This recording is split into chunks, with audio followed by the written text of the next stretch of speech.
2023년의 시작을 축하했던 게 엊그제 같은데 벌써 절반이 훌쩍 지나버렸습니다. 작년과 비교했을 때 여러분의 지난 6개월은 어떠셨나요? 저의 지난 6개월은 엄청난 행운이 찾아온 건 아니지만 작년에 힘들고 괴로웠던 일이 많았던 터라 올해는 소소한 일상 자체가 큰 행복으로 다가오네요. 앞으로 남은 날도 큰 행운보다는 일상의 작은 행복으로 잘 마무리되었으면 좋겠습니다.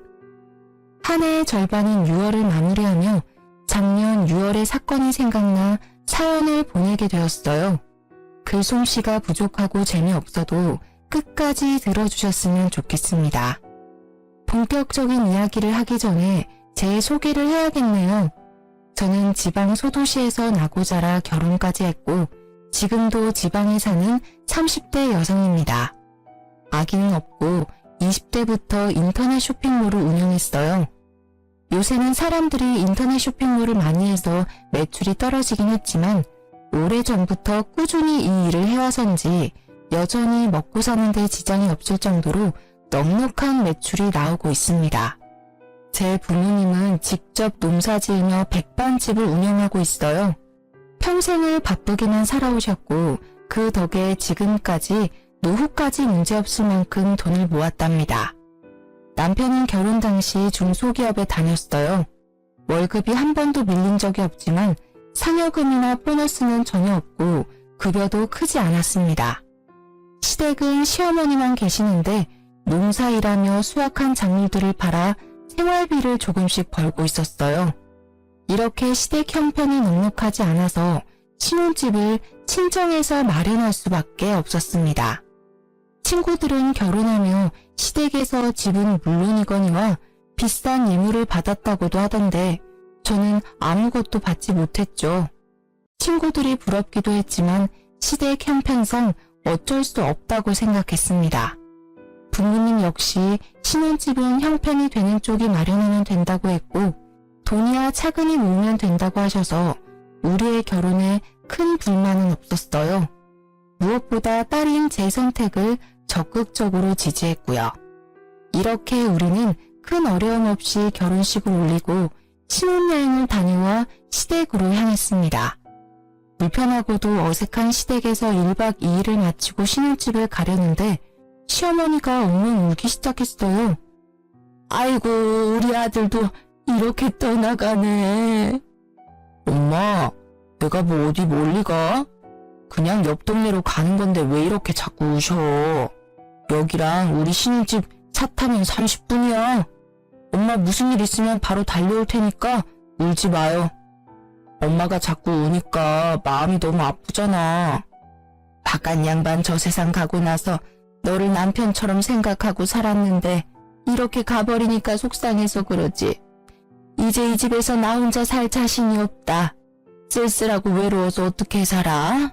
너 신혼여행 가 있을 동안에도 내가 얼마나 무섭고 외로웠는지 아니? 그런데 내 속은 하나도 모르고 전화 한 통도 안 하고 엄마 서운해. 핸드폰 배터리가 다 돼서 연락 못했어요. 엄마 미안. 그래도 속으로는 매일 엄마 생각하고 있었어. 또 오느라 정신 팔린 건 아니고 아무리 신혼 재미가 좋아도 이 엄마한테 연락하는 거 잊지 마. 엄마가 널 아들 이상으로 생각하는 거 알지? 그럼 알죠. 걱정하지 마요. 결혼해도 지희랑 종종 놀러 올게. 당연히 그래야지. 이 시어미 혼자 시골에서 사는데 아들 며느리가 안 오면 쓰나. 참, 지희야 이거 받아라. 시어머니는 제게 웬 박스를 건네셨습니다. 그 안에는 반찬통도 있었고 무언가가 가득 들어있는 검정 봉지도 여러 개 있었어요. 이게 다 뭐예요? 이 검정 봉지에는 누룽지가 들어있고 이거는 젓갈, 이거는 밑반찬들이다. 우리 민석이 아침에 회사 가기 전에는 누룽지에 젓갈 먹으니까 아침마다 이 누룽지 잘게 부셔서 물 넉넉히 넣고 푹 끓여서 먹여라. 이 멸치볶음이랑 진미채는 민석이가 가장 좋아하는 반찬이니까 매 식사 때마다 꺼내주렴. 다 먹으면 내가 또 해주면 되긴 하는데 매번 내가 할 순 없으니 다음에 혼자 한번 와서 반찬하는 법 좀 배워라. 넌 어차피 집에서만 일하잖니. 그니까 밖에서 일하는 우리 아들 먹는 거 좀 잘 챙겨줘. 알겠니? 박스 안에는 남편이 좋아하는 음식들로 가득했습니다. 시어머니는 이어서 아이스박스를 또 하나 건네주셨어요. 그 안에는 투명 비닐 안에 정체불명의 음식들이 있었습니다. 이거는 시래기국 냉동시킨 거다.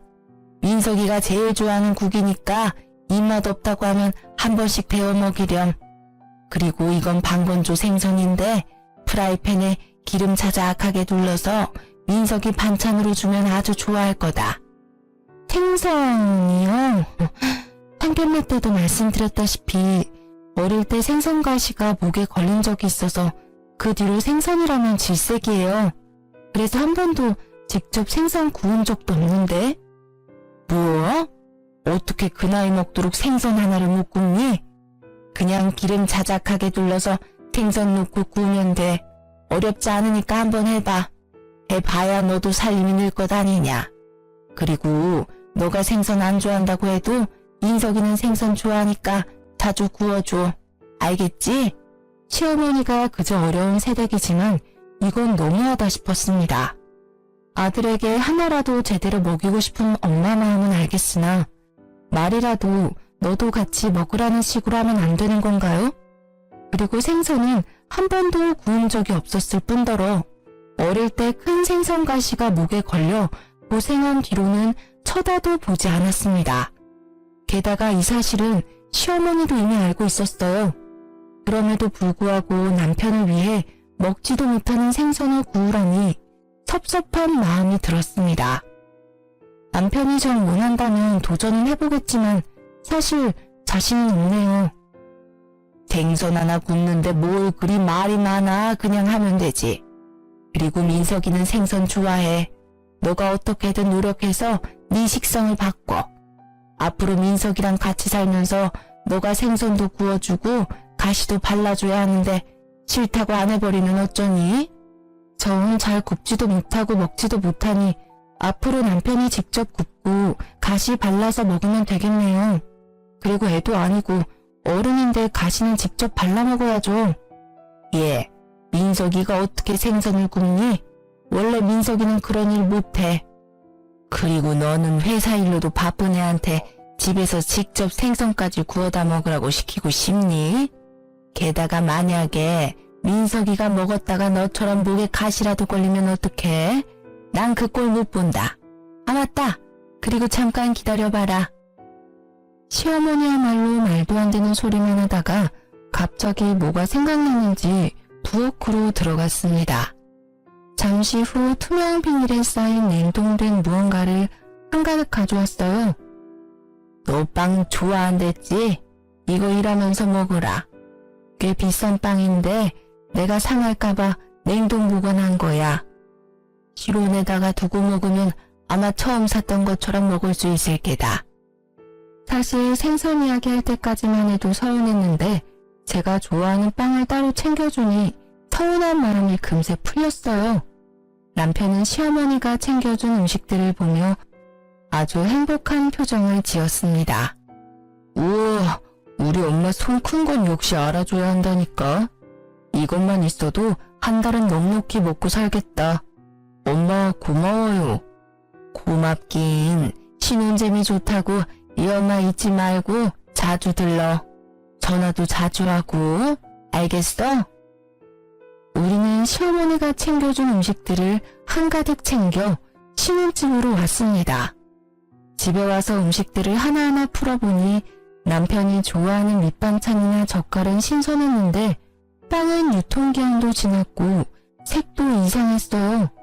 심지어 어떤 빵 표면에는 군데군데 초록색 곰팡이까지 폈더라고요. 아무래도 못 먹을 것 같아 음식물 쓰레기통에 빵을 버리려고 했어요.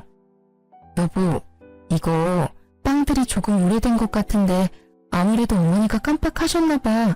그냥 버려야겠다. 그치? 아깝게 그걸 왜 버려. 우리 엄마가 준 빵인데. 이 빵 다 비싼 제과점에서 산 빵이야. 그건 아는데 보니까 유통기한도 지난 것 같고 이거는 색도 이상하게 변질됐는데 이걸 어떻게 먹어? 왜 못 먹냐? 우리 엄마가 설마 너한테 상한 음식 줬겠어? 어떻게 엄마가 준 음식을 그렇게 막 버릴 생각을 해? 막 버리려는 게 아니라 딱 봐도 지금 색깔이 이상하잖아. 유통기한도 이미 지났고 여기엔 곰팡이도 피었다고. 그럼 엄마가 준 음식들은 못 먹을 음식이라는 거야? 와, 너 진짜 너무한다. 우리 엄마는 너 생각해서 따로 빵이랑 챙겨줬는데 어떻게 그런 말을 해? 나는 너가 왜 이렇게 발끈하면서 화를 내는지 모르겠다. 그럼 이렇게 곰팡이 피고 색까지 변한 이 빵들을 내가 다 먹어야 해? 엄마가 준 음식인데 못 먹을 이유는 뭐야? 그럼 내가 먹을게. 결국 남편은 색도 변질되고 냄새도 이상한 빵을 직접 해동시켜서 먹기 시작했습니다. 아무래도 상한 것 같으니 먹지 말라고 했지만 엄마가 준 음식이라 못 버린다며 끝까지 다 먹더라고요.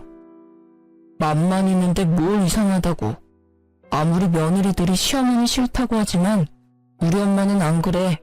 괜히 이상한 드라마 보면서 우리 엄마 오해하지 말고 엄마 성의를 진심으로 받아들이라고. 알겠어? 사실 남편 말에 기분이 좋지 않았지만 신혼여행 다녀와 집도 엉망이고 집안일이며 쇼핑몰 일까지 할 일이 태산이라 그냥 넘어갔습니다. 사실 남편 말에 기분이 좋지 않았지만 신혼여행 다녀와 집도 엉망이고 집안일이며 쇼핑몰 일까지 할 일이 태산이라 그냥 넘어갔습니다. 다음날 남편이 출근하자마자 시어머니한테 전화가 왔어요. 민석이 출근은 잘했니? 아침에 누룽지는 끓여줬고 오늘 남편이 늦게 일어나서 못 먹고 갔어요. 그럼 아침에 아무것도 먹지 않고 빈속으로 회사에 갔단 말이야? 생각이 있는 거니 없는 거니? 너는 집에서 편하게 아무 눈치 보지 않고 일하겠지만 민석이는 밖에서 상사 눈치 보면서 일하는 애야. 그렇게 종일 힘들게 일하는데 속이라도 든든해야지. 아무리 그래도 밥 먹는다고 회사를 지각할 순 없잖아요. 그럼 너가 더 일찍 일어나서 민석이를 깨웠어야지. 내일부터는 하루도 빠짐없이 누룽지 먹이도록 해. 나랑 있을 때는 아침 걸은 적이 없는데 걱정되는구나. 참, 그건 그렇고 어제 줬던 빵은 먹어봤니? 저는 안 먹었고 남편만 먹었어요. 남편만 빵을 먹었다는 말에 시어머니는 당황했는지 말을 제대로 하지 못했습니다. 뭐라고? 그니까 우리 민석이가 그 빵을 먹었단 말이야? 왜? 빵도 안 좋아하던 애인데. 왜요? 남편은 그 빵 먹으면 안 될 이유라도 있었나요? 그거 유통기한 지난 건데. 설마 그 빵들 유통기한 지난 거 알고 계셨어요? 사실 어제 버리려다가 남편이 아깝다고 버리지 말라길래 유통기한도 지나고 곰팡이까지 핀 빵을 어떻게 먹냐고 했더니 다 먹을 수 있다며 남편이 기어이 먹더라고요. 그래서 민석이가 그 빵을 먹었어? 네, 끝까지 먹겠다길래 그냥 뒀죠. 근데 곰팡이 피고 유통기한 지난 걸 알고 계셨으면서 저한테 왜 주셨어요? 그 빵 냉동 보관된 거라서 먹어도 되긴 한데 민석이는 워낙 위장이 예민해서 그런 거 먹으면 탈이 나. 비싼 돈 주고 산 빵인데 버리긴 아깝고 내가 먹자니 너무 많고 해서 너한테 준 거지. 아침 너도 빵 좋아한다니까. 어머니, 솔직히 기분이 좋지는 않네요. 아무리 제가 빵을 좋아한다지만 유통기한 지나고 곰팡이 핀 빵까지 좋아하진 않아요. 이제는 그런 음식은 주시지 않았으면 좋겠어요. 어머, 내가 뭐 너한테 독약이라도 줬니? 그리고 빵은 발효식품이라 곰팡이 좀 있을 때 먹어도 괜찮아.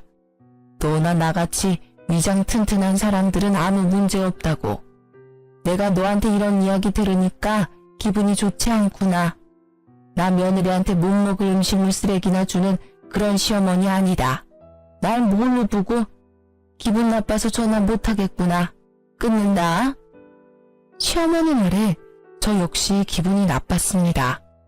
세상 어느 누가 유통기한 다 지나고 곰팡이까지 핀 빵을 받고도 감사하고 좋아하겠습니까? 솔직히 시어머니만큼이나 저 역시 기분이 좋지 않았어요. 그렇게 전화를 끊고 그동안 밀린 일들을 처리하고 있는데 남편이 창백한 얼굴로 집에 오더라고요. 시계를 보니 아직 점심시간도 되지 않았습니다. 이렇게 빨리 무슨 일이야? 얼굴은 또 왜 이리 창백해? 나 배탈 났나 봐. 배가 너무 아파. 병원에 다녀왔어? 병원에 사람 많아서 일단 약국에서 약만 사왔어. 엄마도 지금 온다니까 엄마가 끓인 죽 먹고 하면 금방 낫겠지. 배탈 났으면 일단 병원부터 가야지. 그리고 걱정되게 어머니한테 전화는 왜 했어? 당연히 내가 아픈 거 엄마도 알아야지. 그리고 나 배탈 났을 때마다 엄마가 끓여준 죽 먹으면 금방 낫더라고. 그래서 죽 끓여달라고 엄마한테 전화한 거야. 저 역시 그동안 크게 아픈 적은 없지만 아파도 부모님이 걱정할까봐 굳이 말하지 않았거든요. 그런데 남편은 저와 생각이 많이 달라 보였습니다. 결국 남편 전화에 시어머니는 바로 달려왔어요. 민석아, 우리 민석이 괜찮아? 지희야, 너는 그러게 왜 그 빵을 민석이에게 먹였어? 내가 너 먹으라고 줬지 언제 우리 민석이 먹이라고 줬어? 너는 왜 그 빵을 민석이한테 줘서 우리 아들 이렇게 아프게 만들어? 너가 먹었어야지 너가. 어머니, 그럼 제가 배탈이 났겠죠. 그러게 애초에 유통기한 지나고 곰팡이 핀 빵 안 주셨으면 이런 일도 안 생겼잖아요. 됐고, 민석이 먹을 죽이나 끓여와. 냉장고를 열어보니 죽을 끓일 만한 마땅한 재료가 보이지 않아 어쩔 수 없이 쌀만 넣고 흰 죽을 끓였습니다. 배탈이 난 거니 괜히 이것저것 넣고 끓이기보다는 이게 더 낫다고 생각했어요. 정성 들여 열심히 끓였는데 시어머니가 죽을 보더니 혀를 끌끌 차더라고요. 아픈 사람한테 뭘 건 흰죽이 뭐니? 아무래도 배탈 났으니 괜히 다른 거 먹으면 더 탈이 날 것 같아서요. 배탈이 나서 아무것도 못 먹으니 더 영양가 있는 재료를 넣어야지. 시어머니는 제가 끓인 죽을 그대로 버리고는 집 앞 마트에 가서 한우 소고기를 사왔습니다. 그리고는 소고기를 잔뜩 넣고 죽을 끓여서는 호호 불어서 직접 먹이기까지 하더라고요. 다 큰 성인이 배탈 났다고 쫓아와서 죽까지 끓여다 먹여주는 모습을 보니 그저 기가 막혔습니다. 화라도 내고 싶었지만 너무 아파하는 남편 앞에서 큰 소리를 낼 수가 없어 그냥 조용히 있었네요. 그 뒤로 한 달 정도 시간이 흘러 6월이 되었습니다. 이번 주 주말에 약속 있어? 특별한 약속은 없는데 왜? 금요일부터 일요일까지 우리 집에 가서 개복숭아 수확하는 일 좀 도와드리자. 엄마 혼자 이 뜨거운 날 농사일 하시는 게 얼마나 힘들겠어. 같이 갈 수 있지? 나야 뭐 그 전날 미리 일해놓으면 갈 수야 있지. 그런데 당신 회사는 어떻게 하고? 금요일에 연차 쓰고 가야지. 솔직히 어느 며느리가 시댁에 일하러 가는 게 좋겠습니까? 하지만 친정 부모님이 농사 지을 때 많이 힘들어하는 모습을 봐서 당연히 도와드려야겠다는 생각에 알겠다고 했습니다. 대신 금요일에 가려면 그 전날 어느 정도 일을 많이 해야 했어요. 그래서 목요일에 밥 먹는 시간과 잠을 줄여가며 주말까지 해야 할 일을 마무리 지었습니다. 제가 이렇게 일할 동안 남편은 친구들과 술을 마시러 갔어요. 다음날 연차라며 약속을 잡더니 금요일 새벽 1시에 네 발로 기어서 집에 들어왔답니다. 그리고 금요일 새벽 아침 일찍 시댁에 도착하려면 슬슬 일어나서 준비해야 하는데 남편이 숙취로 일어나지 못하더라고요. 기다리다 못한 저는 남편을 깨우기 시작했습니다. 야, 일어나봐. 오늘 개복숭아 수확하러 가기로 했잖아. 10분만 더 잘게. 어제 술을 너무 많이 먹어서 머리가 깨질 것 같아. 그러게 어제 술을 왜 그렇게 많이 먹었어? 아 몰라. 좀만 더 누워있을래. 숙취로 힘들다며 늦장 부리는 남편 때문에 늦게 시댁으로 출발했습니다. 시어머니는 늦은 우리, 아니지, 제가 마음에 들지 않았는지 표정이 좋지 않았어요. 아침 일찍 온다더니 왜 이리 늦었어? 둘 다 밥은 먹었어? 남편이 늦게 일어나서 먹지 못했어요. 그럴 줄 알았다. 일하러 오는 사람들이 밥도 안 먹고 오면 어떻게 이래? 와서 일단 밥부터 먹어. 시어머니는 밥을 먹으라고 상을 차려두는데 남편에게 압력솥에 새 밥을 퍼주더라고요. 그러더니 제게는 남편과는 다른 잡곡밥을 주었습니다. 이거 어젯밤에 한 잡곡밥인데 민석이는 소화가 잘 안 돼서 잡곡밥을 못 먹어. 그러니까 넌 이 밥 먹어라. 흰밥보다는 잡곡밥을 더 좋아해서 즐겨 먹긴 하는데 남편에게는 갓한 밥을 주면서 제게는 밥솥에 오랫동안 방치된 잡곡밥을 건네니 뭔가 묘하게 기분이 좋지 않았습니다. 그래도 일단 밥은 먹긴 먹었어요. 밥을 다 먹고 본격적으로 일하기 위해 작업복으로 갈아입었습니다. 그런데 남편이 졸린다고 계속 하품을 하더라고요. 아, 피곤하고 온몸이 다 쑤시네. 어제 술을 너무 많이 먹었나 봐. 민석이 어제 술 먹었니? 응, 엄마. 결혼식 때 온 친구들이 갑자기 보자고 해서 어쩔 수 없이 술 좀 먹었어요. 너무 많이 마셨는지 머리도 깨질 것 같고 속도 안 좋고 너무 힘들어요. 그래? 그럼 그냥 넌 오지 말고 지희만 보내지 그랬어. 힘들게 너까지 왜 와? 평일에도 죽어라 일하는데. 안 되겠다. 민석이 너는 너무 힘드니까 쉬고 지희만 같이 일하자. 오늘은 날씨 흐리다고 했으니까 그렇게 힘들진 않을 거야. 이 말에 남편은 바로 큰 방으로 들어가 누워버렸습니다. 그런 남편이 정말 얄미웠지만 어차피 오늘은 일을 도와드리러 온 거니 마지못해 저만 개복숭아를 따러 갔어요. 개복숭아 따는 일은 역시 쉬운 일이 아니었습니다. 아침 8시부터 오후 1시까지 쉬지 않고 열심히 개복숭아를 땄어요. 팔다리는 후들거리고 온몸은 땀범벅이 되고 얼굴은 타는 것처럼 시뻘개져서 시댁에 돌아왔습니다. 남편은 제 모습을 보더니 갑자기 큰 소리로 웃기 시작했어요. 와, 이게 누구야?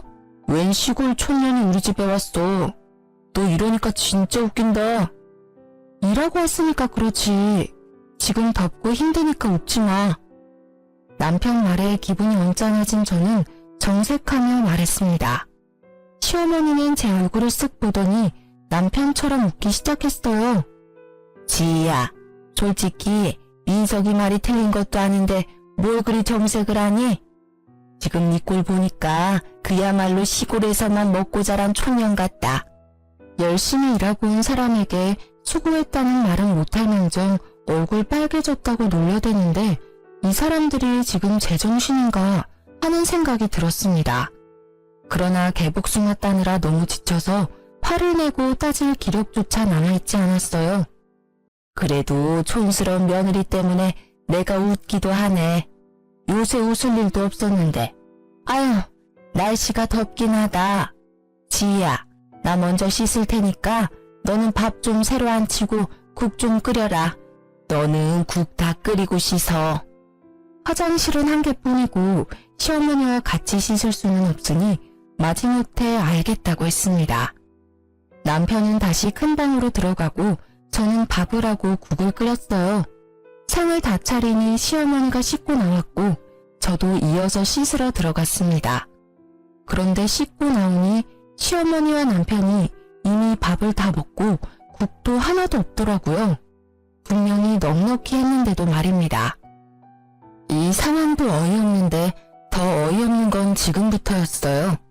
밥을 다 먹고 이를 쑤시던 남편이 제게 이러더라고요. 다 씻었어. 근데 된장국이 너무 짜더라. 된장을 통째로 둘이 부었나 봐. 일도 전혀 하지 않는 남편님이 이렇게 이야기하는데 슬슬 화가 나기 시작했습니다. 이렇게 눈치 없고 지 생각만 할 줄 아는 남편님을 낳은 시어머니 역시 마찬가지였어요. 그래, 지희야. 음식을 짜게 먹으면 건강에 안 좋아. 우리 민석이 안 그래도 위장이 약해서 소화 잘 못 시키는데 짠 거 많이 먹으면 안 되니까 앞으로 주의해서 음식해. 그나저나 국이 다 떨어져서 이를 어쩐담? 그냥 남아있는 밑반찬으로 먹어라. 아침부터 땀 뻘뻘 흘리며 일한 저한테 밥 차리라고 해놓고 자기들끼리 다 먹은 것도 분한데 평가질까지 당하고 있으려니 참을 수 없을 정도로 화가 났습니다. 야, 김민석, 너는 아침부터 잠만 쳐자놓고 한 게 뭐가 있다고 밥 먹어? 박지희, 어디서 시어미 앞에서 남편에게 큰 소리야? 너 미쳤어? 어머니야말로 너무하세요. 아들 입만 입이고 저는 주둥이에요. 이렇게 먹다만 음식이나 먹어야겠느냐고요. 그리고 국이 그렇게 간이 안 맞으면 그냥 안 먹으면 되잖아요. 국물 하나 남김없이 다 먹어놓고 맛이 없다고 하세요. 기껏 끓인 사람 기분 나쁘게. 너 그거 일하고 더 먹었니? 정신 놓았어? 아니요. 저 정신 완전 멀쩡해요. 저는 이런 푸대접 받으며 여기에 도무지 못 있겠네요. 저는 집에 갈 테니 나머지는 모자끼리 알아서 하세요. 너 없이 어떻게 일하니? 아직 따야 할 개복숭아가 얼마나 많은데. 결혼하기 전에는 저 없이 어떻게 하셨는데요? 그리고 이렇게 사람 취급도 안 하면서 일은 부려먹고 싶으세요? 저는 이렇게는 일 못해요. 아시겠어요? 옆에서 아무 말도 못하는 남편 얼굴에 흙이 잔뜩 묻은 작업복을 던져버리고 시댁에서 나왔습니다. 야, 이대로 가버리면 어떡해. 우리 엄마 혼자 어떻게 일하라고. 왜 혼자 일해? 아들이 너가 직접 도와야지. 난 갈 테니까 모자끼리 오붓한 시간 보내. 그 뒤로도 시어머니는 농사일하러 오라고 했고 남편이 같이 가자고 했지만 절대 가지 않았습니다. 그렇게 개무시를 당하고 나니 2번 다시는 가기 싫더라고요.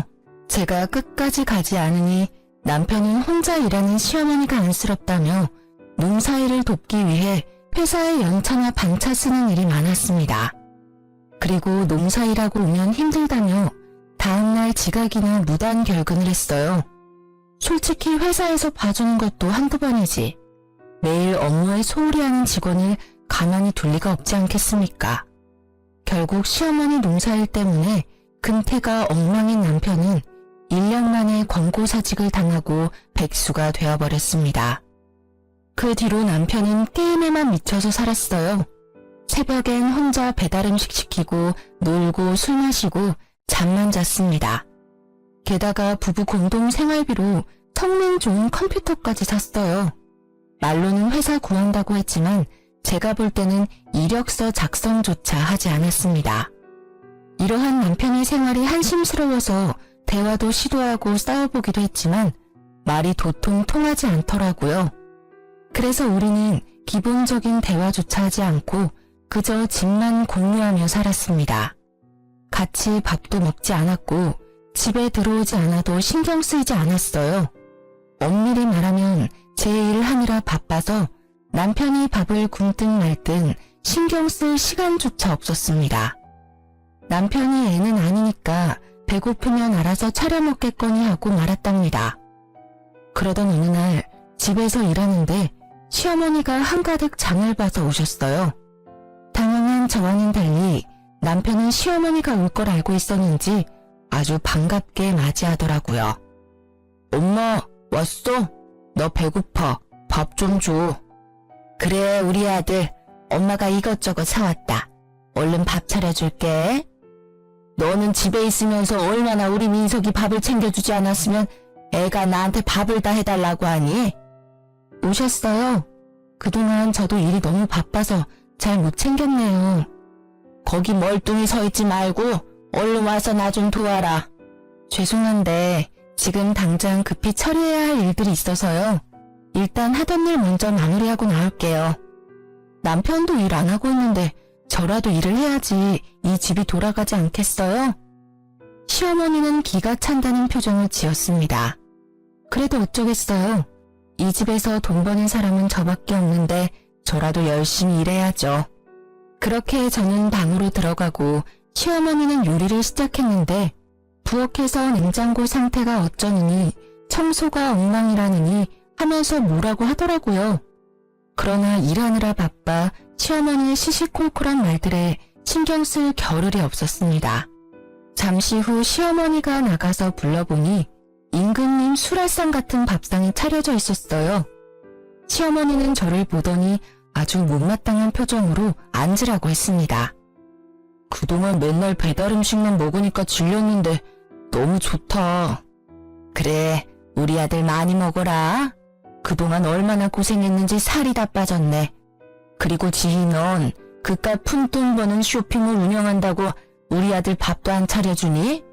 너 내가 경고하는데 돈 번다고 민석이 기죽이지 마라. 지금은 놀지만 앞으로 크게 될 사람이야. 네가 쇼핑몰로 돈을 얼마나 많이 버는 줄은 모르겠지만 앞으로 너보다 돈 많이 벌 사람이라고. 지금 저보다 돈 더 많이 벌려면 대기업에는 가야 할 텐데요. 나이는 많고 그렇다 할 경력도 없고 회사에서 잘리기까지 한 남편을 받아줄 대기업이 어디 있을런지 모르겠네요. 네가 뭐 얼마나 번다고 그래?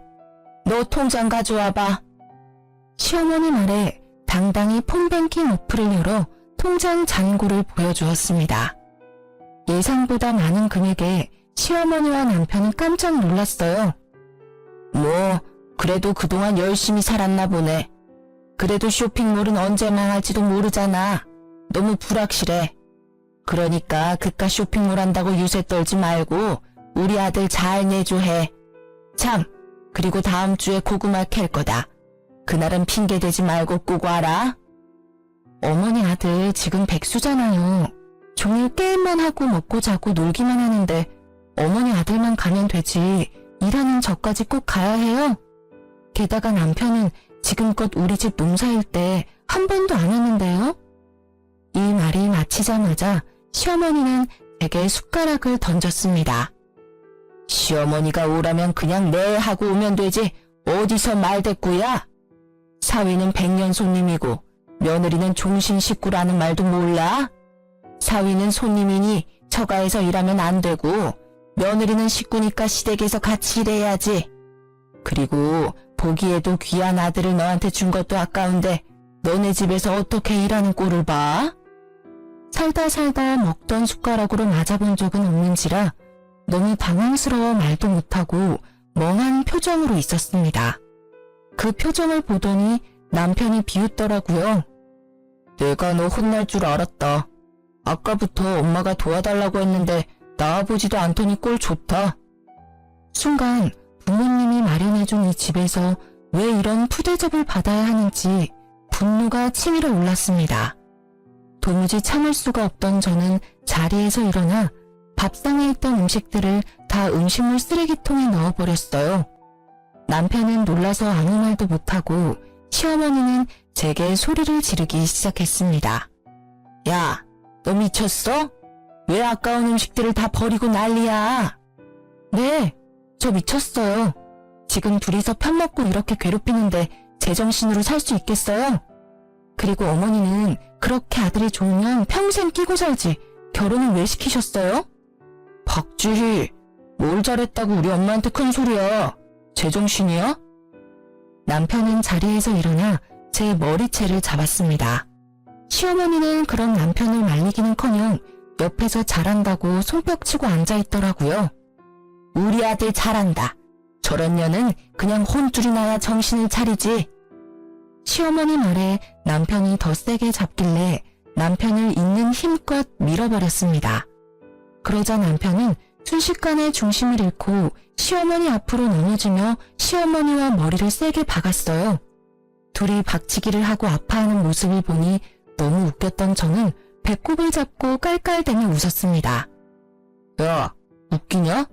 나랑 엄마는 아파 죽겠는데 이게 웃겨? 그럼 안 웃기니? 그러게 내 머리채는 왜 잡고 난리야? 됐고 이제 나 너랑 못 살겠다. 이혼해. 김민석, 이 집이 우리 부모님이 사준 집인 거 알지? 당장 나가. 당장. 이혼? 어디 이혼이 뭐 쉬울 것 같아? 난 너랑 이혼 안 해. 이 집에서 절대 안 나갈 거야. 그래. 우리 아들 호적 더러워지게 이혼은 무슨 이혼이니?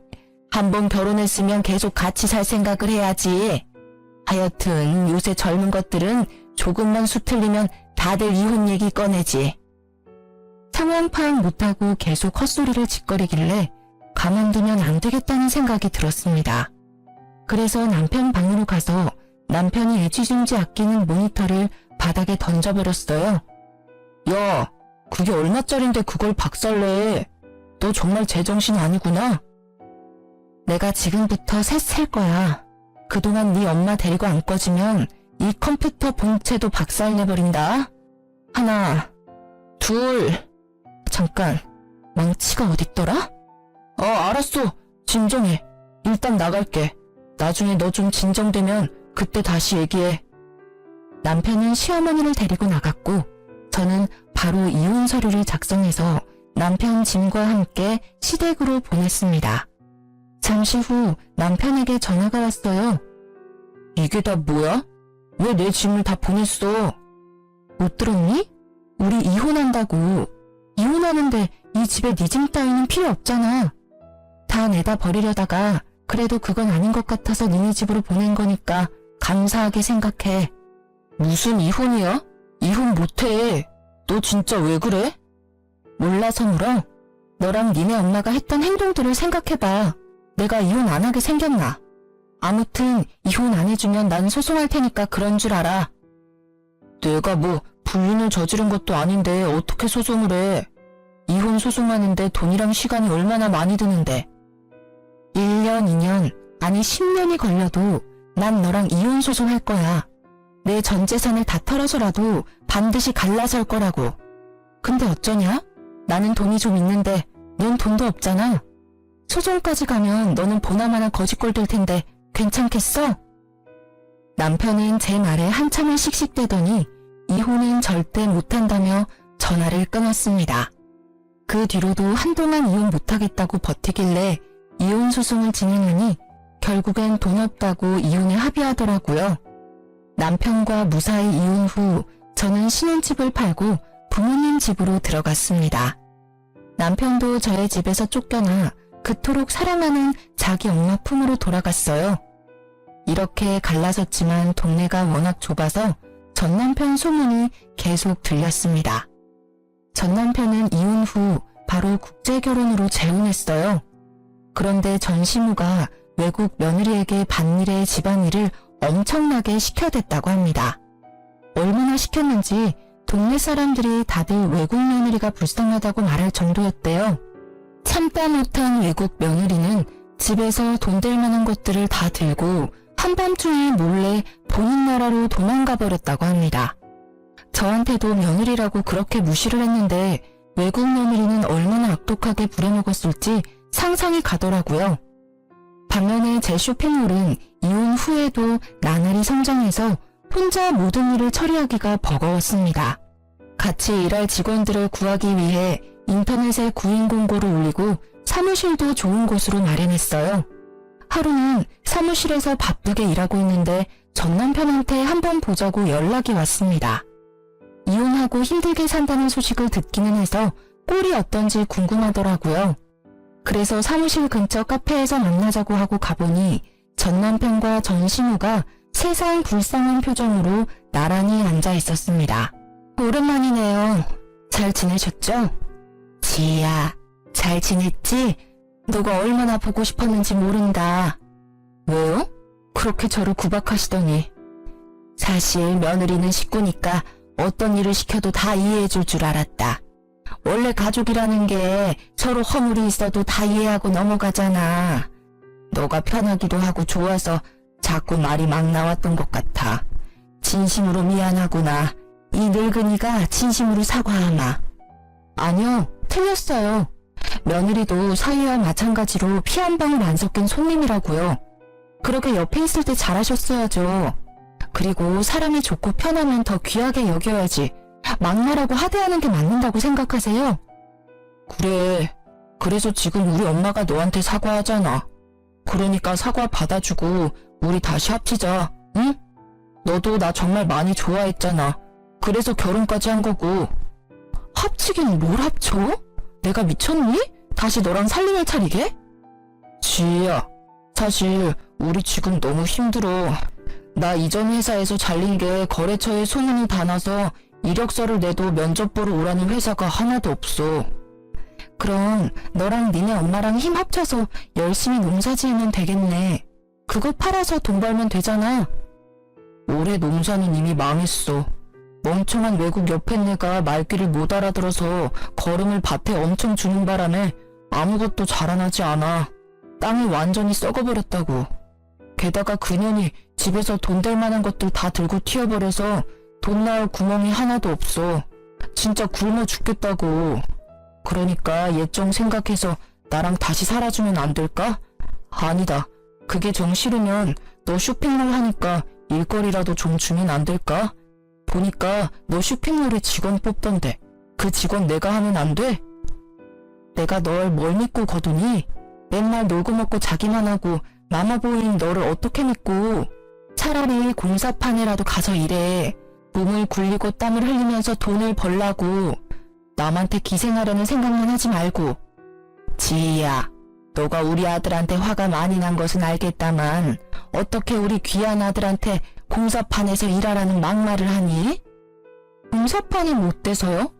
아줌마 아들처럼 사지 멀쩡한데 백수로 지내는 것보다 공사판에서 땀 흘리며 돈 버는 게 훨씬 더 나아요. 아니면 그냥 이렇게 살다가 둘 다 거지 돼서 밖에서 빌고 살든가요. 뭐? 시어머니한테 아줌마? 네, 아줌마. 이 인간이랑 나랑 끝난 사이인데 당신이 왜 내 시어머니야? 지금 내가 보기엔 그냥 아들만 바라보는 생각 없는 아줌마야. 아줌마, 정신 차려요. 그렇게 아들 싸고 돌다간 당신 아들 아무것도 못하는 멍청이 돼. 내가 애를 낳아보지는 않았지만 당신처럼 키우는 건 아니라고. 세상에 매운맛도 보여주고 해야지. 아무튼 난 이제 바빠서 들어가요. 내 충고 명심하고. 이 일이 있었던 후로 2달 정도가 지났을까요? 신축 아파트 공사단지를 지나가다가 우연히 전 남편이 일하고 있는 모습을 보았습니다. 전 남편은 저를 발견하고 도망갔지만 일부러 쫓아갔어요. 아들 사랑 지극한 너네 엄마 애타서 어쩐다니? 내가 공사장이라도 가라고 할 때는 공사판에서 어떻게 일하냐고 하더니 결국엔 내 말대로 돼버렸네? 이거라도 해야지. 일자리도 못 구하고 엄마랑 나랑 굶어 죽을 판인데 손가락만 빨면 살 수는 없잖아. 그래, 지금이라도 정신 차렸다니 다행이다. 한 번뿐인 인생인데 이것저것 하면서 열심히 좀 살아. 그렇게 살다 보면 언젠간 쥐구멍에도 볕들 날이 오지 않겠니? 내가 차마 너한테 잘 되라는 좋은 말은 못하겠다. 안녕. 전 남편은 제 말에 기분이 상했는지 표정이 일그러졌지만 뭐라고 딱히 말을 하지는 않더라고요. 그 뒤로는 전 남편을 보지 못했습니다. 가끔 소문으로는 집을 팔고 다른 지역으로 떠났다고는 하더라고요. 이렇게 완전히 전 시댁과 연이 끊긴 지 벌써 1년이라는 시간이 흘렀습니다. 제 성격이 무던하고 털털하기는 하지만 그래도 이혼이 큰 충격이고 상처였는지 한동안은 몸이 매우 아팠어요. 그래도 지금은 다 극복하고 건강해졌습니다. 다만 결혼 전에도 여름에 복숭아청을 탄산수에 타서 종종 먹었는데 이제는 복숭아만 보면 괜히 화가 나서 나무도 쳐다보지 않는답니다. 보기만 해도 화병이 난 것처럼 머리가 지끈지끈 아프고 심장이 터질 것만 같더라고요. 그리고 지난주 그동안 차곡차곡 모아둔 돈으로 큰 집으로 이사를 했어요. 물론 부모님과 함께요. 아직 집 정리가 안 돼서 엉망이지만 부모님께 큰 효도한 것 같아 너무 뿌듯했습니다. 어제는 가족끼리 외식을 하고 부모님과 노래방에 갔는데 아빠가 있을 때 잘해라는 노래를 구성지게 부르시더라고요. 그 노래를 듣고 있자니 전 신화 전 남편 놈이 생각이 났습니다. 옆에 있는 사람에게 잘했으면 이혼당하지는 않았을 텐데 귀한 줄 모르다가 결국 거지꼴이 되었잖아요. 저는 절대 그렇게 살지 말고 제 옆에 있는 가족들, 든든한 직원들 하나하나를 다 귀히 여겨야겠다고 다짐하고 또 다짐했습니다. 저의 이야기는 여기까지입니다. 부족한 글솜씨인데도 끝까지 들어주셔서 감사합니다. 모두 행복하세요.